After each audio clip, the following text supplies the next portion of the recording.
You have a new idea of what makes cold fusion work, and it's based on a survey of over 2 decades of experimental results.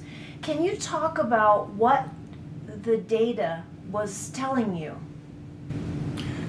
Well, the data, let's see, how do I put that?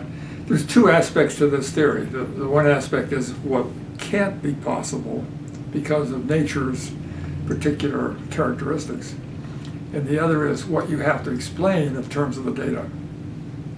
And the data show that you have to explain helium, you have to explain tritium, you have to explain transmutation, and then you have to explain the absence of any serious radiation. So that's basically what you have to explain. And then you have to explain it in a way that doesn't conflict with any other laws of nature. And that's where I think many of the theories have gotten into trouble. That not only have they pick and choose which of these things you have to explain, they try to explain. And the ones that's easiest for them to explain, of course, they choose. And then they choose to have that reaction occur in the nuclear, in the chemical structure of generally palladium deuteride. And I think they're playing in the wrong sandbox. So they essentially are not adequate in explaining this for two basic reasons. They have not explained everything, and they've explained it in ways that conflict with basic chemical experience. Well, you've had the idea about a nuclear active environment for a number of years now. Yeah, since 1996 I published that. Can you talk about your thinking and how you've recently been able to identify what you believe is the nuclear active environment? Well, it was a process of elimination, and to some extent trying this in the laboratory and trying that and having it fail. So early in my experience, I also thought it probably had to occur in the lattice, because there's no place else. But something very unusual about the lattice had to be involved. And then the big challenge was to try to identify something so unusual about one of these, one of these lattices, that it could in fact initiate a nuclear reaction. Well, after much thinking and tossing out ideas, it became apparent that there was nothing in the lattice that could possibly support such a reaction and not be in conflict with the laws of thermodynamics. So where do you go?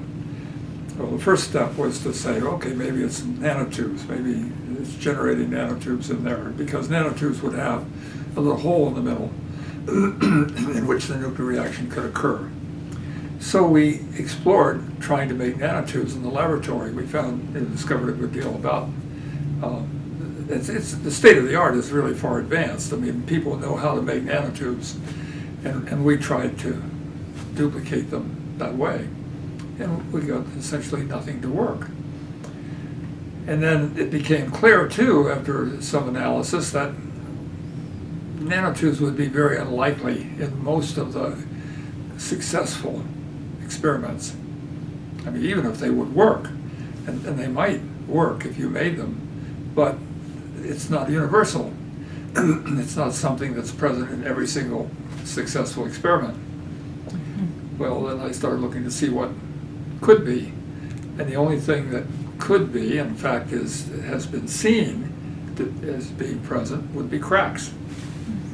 Well, that's a crazy idea, and it was only thanks to my partner, Brian Scanlon, and his theory of the way in which the electron behaves, that it made sense, because I could apply that theory to the crack. And so once I had a plausible mechanism, then I had a plausible environment. The two together became all the more plausible. And then once that became, once I realized that that was happening, that worked, I started predicting. Well, I could predict 12 things that nobody else even thought of that you would expect to see have happen. I could explain how tritium is made. So far, none of the theories have explained that. I could explain what happens with light hydrogen. Rossi's assuming that it's the formation of copper is a transmutation reaction. That's absolutely impossible based upon my theory. My theory says that he's forming deuterium. Now, nobody so far has looked for deuterium in the light water system or the light hydrogen system. So that's a prediction. When they find it, then I will have a party. Can you describe the difference between the nuclear active environment of a crack and what's called a vacancy? Yeah, vacancy is the absence of an atom in a normal lattice. For example, palladium deuteride is a face-centered cubic lattice, and you have a series of positions in that lattice occupied by palladium, and then you have an interlocking but equivalent sublattice occupied by deuterium.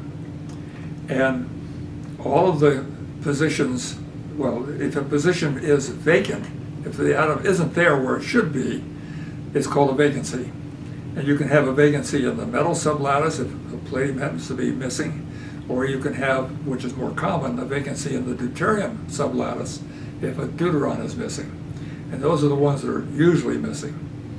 But now a crack is a separate structure. It has no relationship to the lattice itself, either physically or chemically. It happens to simply have formed because of stress having to be relieved. It's a normal way in which stress is relieved, is to generate cracks. I mean, crack generation is one of those phenomena that people try to avoid. I mean, normal technology does not like cracks, so they do everything they can to avoid them. But they know very well how they're produced. And they're obviously produced in the cold fusion phenomena. Could the reaction be occurring in a vacancy in the lattice? No, because that, again, is in the chemical environment. Now, in principle, let's say you have a metal atom vacancy. In order for a reaction to occur, several deuterons have to come into that vacancy simultaneously, find themselves close enough together that the Coulomb barrier is no longer an issue, because so long as they're a certain distance apart and nothing is between them, they're repelling one another. They only can attract one another when they get close enough for what's called the strong force to take over. So somehow or another, that confinement that is in the lattice has to force these two deuterons to get close enough. Well, it makes no sense. First of all, there's no energetic reason for two deuterons to go into a site where the lattice wants a palladium. See, the palladium are where they are at because the lattice finds that to have the lowest energy. And if it didn't, it would have found another combination, another way, monoclinic, hexagonal, could have been any one of a number of things. But it chose the face-centered cubic because that gave the lowest energy. Well, if you put two deuterons into where it wants to have a palladium, that's going to take more energy. Because if it didn't, they would already be there. And if they were already there, it would not be a face-centered cubic lattice. See? So once you have nature having set up, having built the house, you can't use the house for something else. Suppose the high loading stuffs deuterium into the lattice. Couldn't those deuterium be squeezed together inside a vacancy? Yeah, but they all go into the non-metal atom vacancy. They don't go to the metal atom vacancy. There are very few metal atom vacancies because the lattice really wants that to be perfect. That gives the lowest energy. There's no reason, because every vacancy means that a certain amount of energy has been wasted. It has not been utilized. And if you put a palladium into that vacancy, you gain some energy, and the lattice wants to do that. It wants to go to the lowest energy state. So it wants to put a palladium there, not a deuteron. But now you have a whole bunch of places that the deuteron could go in preference to that, where it wants to go. So this is called a defect structure because it normally has a whole bunch of vacancies in the nonmetal sublattice. And you can fill them by raising the pressure. The higher the pressure, the more of them get filled.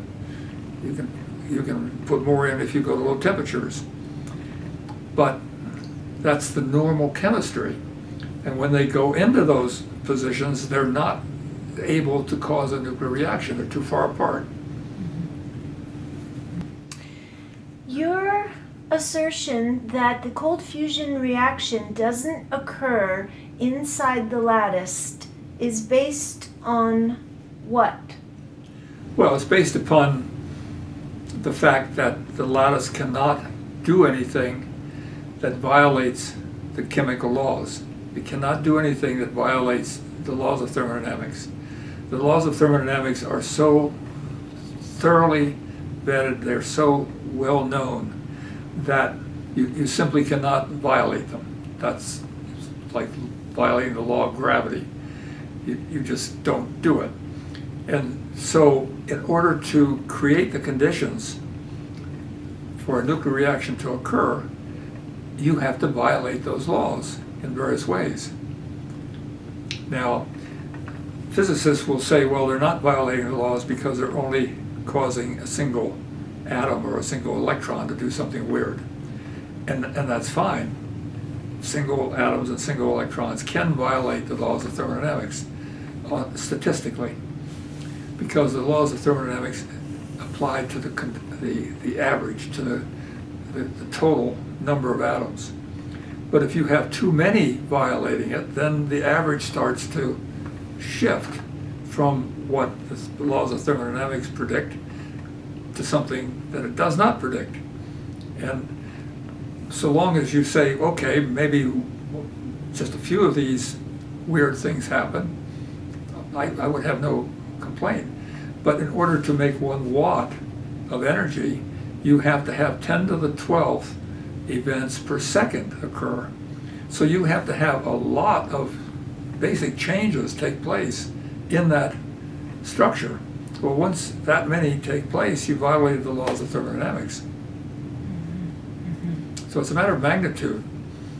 If you're only looking at a few isolated occasions that happen once in a while, fine, no problem. It's when you start making it happen enough to generate the kind of power that cold fusion does in fact produce, that's when you get in trouble. How important is it for you to begin with the experimental data when you're thinking about what's happening in cold It's fusion? absolutely essential. That's the only thing that matters. There is no reality other than that. Everything else is pure imagination. And everybody has a fantastic imagination, and these guys are particularly good at that. And they'll find ways of making the whatever imagination that they have work by making assumptions. And unless they can demonstrate that those assumptions have some relationship to reality, their imagination also. So it's one imagination superimposed upon another imagination. So what you get is a structure that's based upon absolutely nothing. And you have to start with what is known. And then you might not be able to explain everything, but whatever you explain has to fit precisely with what's known. Mm-hmm. No imagination is permitted. Does this idea apply to all the different kinds of reactions that we see occurring in palladium with nickel, in biological transmutations? Can you say that this idea of yours will work in all of those cases? It has to. That's the only, if it doesn't, then my idea isn't right. But yes, it would apply to everything. And what I'm saying is that the cracks, it doesn't matter what the cracks are made from. For example, there's a technique called photon electromigration that Mizuno and several other people demonstrated. You have it's a niobium oxide with a number of impurities in it. It's a perovskite structure. You put a voltage across it, put 2 electrodes against it. It's an insulator essentially, and you put electrodes across it. You put a voltage so that a very small current flows, and then you put this into deuterium gas, and you discover that it makes excess energy, and it makes helium. Well, this is nothing like palladium deuteride. It's not a metal. So what could possibly be there that would be present in these other systems? Well, cracks. Perovskite type structures are susceptible to cracks. And the reason why the current, the voltage is placed across it is to cause a current to flow, which moves the deuterons, because there are ions in there, to find a crack. They wouldn't be moving otherwise. There's hardly any concentration, so that the reaction rate would be trivial. But they start to move, and as they start to move, they'll hit a crack that happens to be there by accident in a random position. And enough of them hit that crack, and now there's enough of them to fuse. You write that this mechanism will work with all the isotopes of hydrogen. Are you including tritium in this? Yes. Yeah. The tritium fusion reaction makes neutrons. See, tritium, when you make tritium, you make a few neutrons. It doesn't make as many as the hot fusion people want. There you have to, for every tritium, you have to make 1 neutron. It's a 1-to-1 relationship. But in this case, it's about 1 million to 1. But neutrons are produced. And I think the neutrons are produced when tritium, which is now there because you made it, fuses with a deuteron. And that generates the neutron. Do you see reactors that use tritium as a fuel as opposed to light hydrogen or nickel? Do you see that as a future possibility for a commercial? No, not at all. In fact, you really don't want, the tritium is going to be an unhealthy byproduct, because if, let's say, you use light hydrogen, you're going to be making deuterium. The deuterium concentration builds up, and when it fuses with the protons that are already there, that will make tritium. Making tritium is not very energetic, and it's an inhibited reaction. It doesn't like to make tritium. But tritium is a poison, radioactive poison. So if you don't know that your sample is accumulating tritium, you can get a very nasty surprise. So you don't want that. And the consequences are that you probably don't want to use light hydrogen. Light hydrogen is very convenient right now, but once people discover how to make the nuclear active environment, switching to deuterium would be better, because pure deuterium does not make tritium. It makes only helium. Those are my predictions. You're describing these reactions as occurring in a kind of a stack, a line, where you have either light hydrogen nuclei, protons, and then an electron, and say another proton and an electron, and this particular stack of material in a crack, when it begins to resonate, forms the nuclear product. Can you speculate on how this separate particles and these nuclei and electrons collapse to the new material? Well, by sheer probability chance, there's a crack form. It has to have the right size.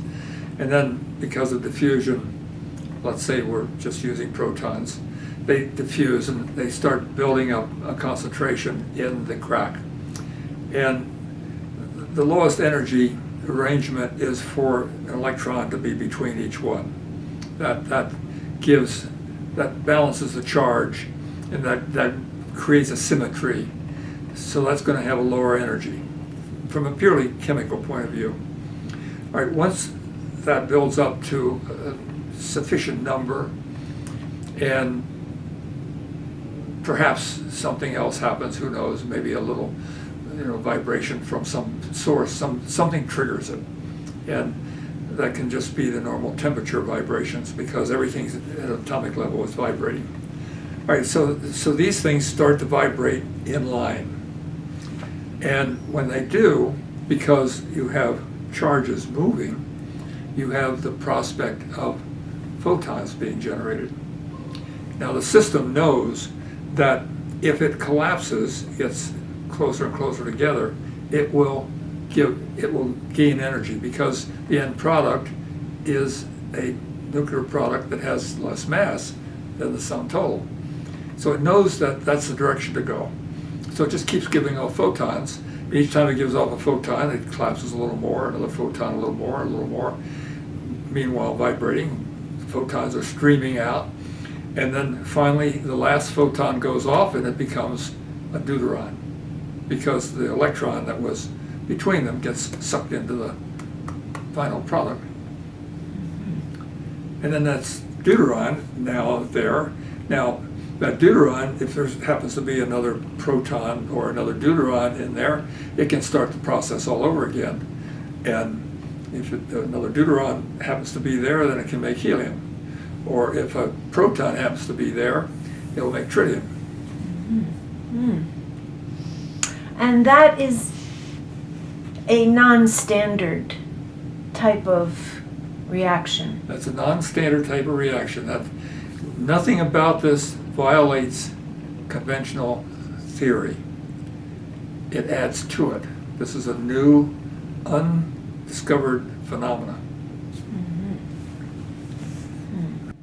What is the relationship between the frequency of these photons and the mass of the nuclei? Well, the lighter, that is the hydrogen, will vibrate faster than the heavy, which would be the deuterons. I mean, that's just the way things work. If you just had billiard balls in there and springs between them, the lighter billiard ball would vibrate faster than the heavier one would. So it's a bowling ball. A bowling ball, right. So it's pure, what would I call it, conventional physics in that sense. Mm-hmm. Now what we're finding is that the radiation that's coming out of the light hydrogen cell is quite energetic. It's energetic enough to be seen when it goes through all the absorber that's in the walls of the apparatus. Piantelli saw this radiation. I'm seeing this radiation. But in the heavy hydrogen system, on the other hand, the radiation is at such a low frequency, because this is vibrating slower, that it does not get out. And when people have looked for it, it's been at least 100 times less energetic than the heavy hydrogen system. So the observations are consistent with the idea, the basic requirement, that something that's light is going to vibrate faster than something that's heavy. Mm-hmm. And is there an equation for this? No, there will be, but there presently is not. We'll be looking for that. Yeah, right. How might these cracks be repopulated once they've reacted, once the material in the crack has reacted and they formed a new nucleus, how does that nucleus get out, or does it? And can more material go in to continue this process? Yeah, the process is continuous. It's random. If, let's say, it's made some deuterons in there, the deuterons can diffuse in or out. I mean, the walls of the crack are totally permeable. Hydrogen as an atom, or as a nucleus, diffuses very readily through these materials. So, by random chance, it built up a concentration in there, did its thing, converted to deuterium, let's say. The deuterium then has a choice. It can diffuse out, in which case it'll be replaced by a proton, more likely, because that's what's in the general environment. Or it can stay there, and another proton comes in, and it starts to fuse, and it makes tritium instead. And then the tritium is sitting there, and it can diffuse out, just like because all these diffuse just the same. Or it could find a proton and fuse with that, in which case you get a neutron out of it. Or it can diffuse with a deuteron and get a neutron out of it. So it's a continuous, the crack is not destroyed. The crack is a manufacturing tool. It's just simply there, and atoms go in, fuse, and the products diffuse out, maybe, or they stay there, more stuff fuses. It just simply is an assembly line of the fusion process. Can you talk about how important the electron is in this string of particles? Why is the electron so important? Well, that's the only way you can hide or reduce the Coulomb barrier. You need something with an opposite charge. If you have just two protons sticking next to you, they both have a positive charge, they're not going to get anywhere close together. And so you have to have something negative so that they can get close enough together. But the other thing, in order to make tritium, see, if you take a proton and a deuteron and fuse them, you'll get helium-3. Let's say you could do that by some mysterious process. And a number of theories have proposed to do that. But experimentally, you don't make helium-3 directly. You can see it as a decay product of tritium, because tritium gives off an electron by normal decay, making helium-3. But you don't get helium-3 as the primary. So the only way you can get helium-3 by the primary is for the electron to also go in along with the proton and the deuteron. The electron has to be sucked in, and then it later decays away in the normal manner that it does with tritium. It's the only way you can get it. So if that's the case, if that's the only way you can get tritium, then it's also the only way you can get helium. The electron also has to be sucked in. And then that opens up a whole can of worms, because now you get you get hydrogen-4 rather. Hydrogen-4 does not decay normally into helium-4. But it has to for the cold fusion thing to work. So right there, normal nuclear expectations break down. So we're waiting to see what happens. When electrons go in and out of nuclei, it's believed that they make neutrinos. Right. Have neutrinos been detected from cold fusion experiments? No. There's been some thought that people have tried it, but there was no guarantee that they were actually making the cold fusion process work at all. So unless you have some evidence that you actually initiated the basic process, there's no point looking for these products. That's the nice thing about radiation, is that then you can tell that it's happening right away, immediately. It's a little more difficult if you're trying heat, because then you need a really good calorimeter. Or if you're looking for helium, that's also a little tricky, because you have to have a really good mass spectrometer. But radiation makes it really simple to know whether it's actually happening or not. But when those measurements were attempted to look for neutrinos, all that was not taken into account, as far as I know. Is it a prediction then of yours that there should be neutrinos? No, my prediction is that there will not be neutrinos. But if electrons are being sucked into nuclei and then re-emitted, possibly later, what's up with that? Well, that's where the relationship to the standard model starts to be important. See, the neutrinos they're coming and going are based upon hot fusion and nuclear reactions that are energetic, that are, let's say, normal beta decay. For example, tritium, when it decays, gives off a beta. That beta does not have the energy that it should have based upon the change in mass. That extra energy is proposed to go off as a neutrino. That's how the neutrino was originally demonstrated to be real.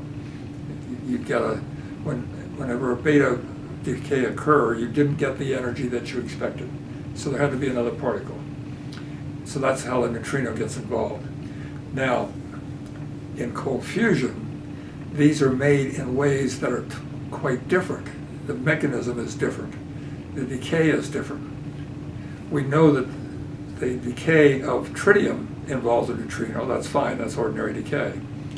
But would, for example, the making of a deuteron by this strange resonance structure also involve a neutrino?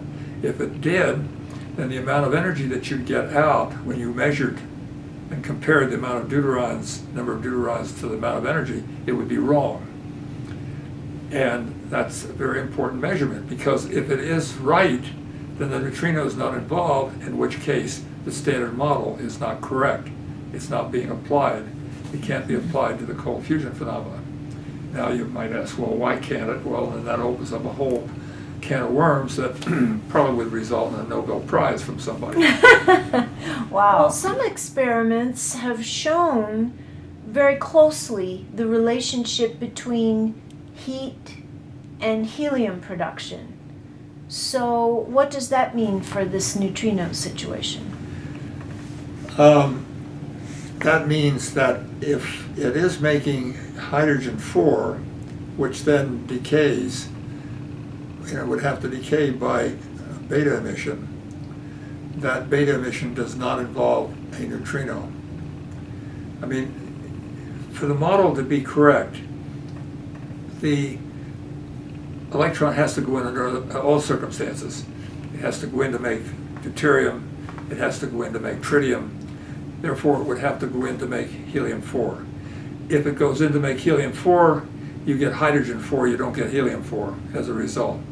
That electron has to come back out. But normal hydrogen-4 does not decay that way. And so something weird is happening there. So it's really important to unlock the weirdness of that particular reaction.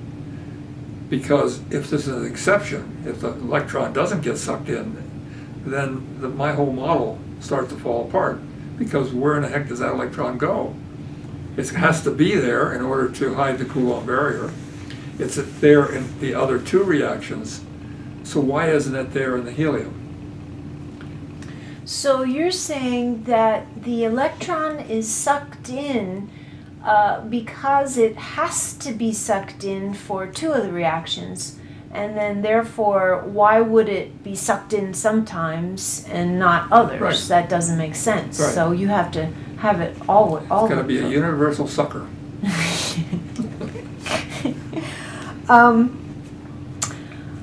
Well, I'm going to have to think about that stuff. So we'll get back on that neutrino issue. All right. Can you just mention some of the elements of this theory, this new idea of yours, that remain unsolved? What's missing so far in your idea? Well, the evidence for supporting the assertions, I mean, we have evidence for tritium. That's the only real evidence. We don't have any evidence for deuterium at this point. if Rossi and other people who are using the light hydrogen to make energy would choose to look for deuterium and hopefully find it, then I'd have another leg to the stool. But I need 3 legs. Now we have to start looking more carefully at the helium production, and then that gets to be really interesting. And that there you'd almost have to look for, I don't know quite how you go about doing that.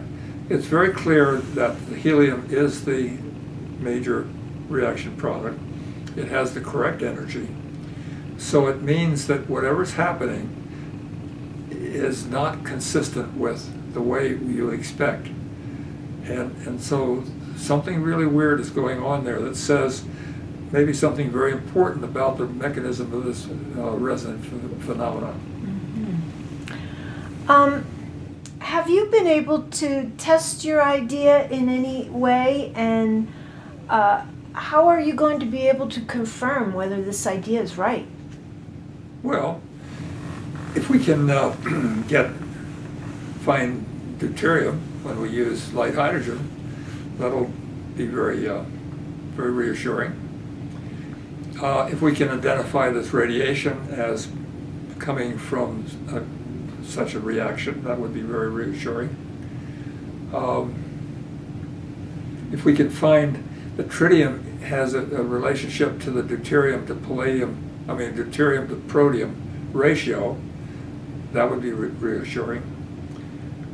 So yeah, there's a number of kinds of experiment that can be done that this predicts the outcome. And if those outcomes match predictions, then I'm going to have a party.